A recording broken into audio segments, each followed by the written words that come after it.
6h25 en ce 2 septembre 2015. Aujourd'hui dans l'histoire, notre voyage quotidien dans notre histoire avec Franck Ferrand. Bonjour Franck. Bonjour à tous les deux. Dites-nous à quel 2 septembre vous a déposé votre machine à remonter le temps. Le 2 septembre 1666. Ce jour-là, un gigantesque incendie se déclenche. Il va ravager Londres pendant 2 jours. Qu'est-ce qui a mis le feu? Comment il a commencé cet incendie? Ça a commencé bêtement, comme souvent. Vous savez, c'est simplement le fournil d'une boulangerie de Pudding Lane. Ça ne s'invente pas.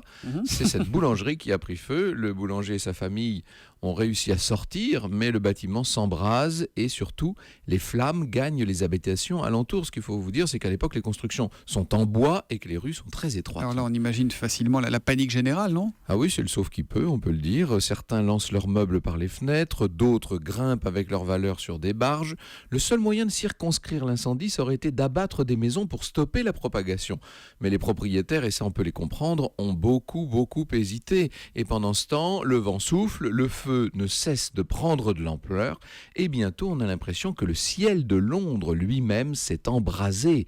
Le mardi soir, enfin, le vent tombe, et le mercredi matin, le feu sera maîtrisé. Seulement, les dégâts seront considérables. 70 000 personnes se retrouvent sans domicile. 87 églises sont réduites en cendres, dont la cathédrale Saint-Paul elle-même. Bon, mais ce pauvre boulanger d'où ce feu est parti, il a été puni, il a été considéré comme coupable. Lui n'a pas été inquiété, mais effectivement, comme toujours dans ces cas-là, on a cherché un coupable. Ouais. Eh bien, le coupable idéal, si je puis dire, ce sera un Français, figurez-vous.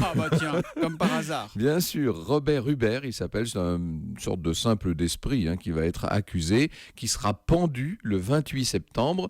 Alors après ça, on découvrira qu'il n'était arrivé à Londres qu'après l'incendie, mais qu'est-ce que vous voulez, c'était trop tard. Et on peut dire que c'était une autre histoire. L'histoire qu'on retrouve à 14h, vous nous parlerez de quoi? Vous nous emmènerez où? On va suivre en Afrique l'expédition Citroën, cette expédition qu'on connaît sous le nom de Croisière Noire. Rendez-vous donc à 14h sur Europe 1 avec Franck Ferrand. À tout à l'heure, Franck. Bonne journée.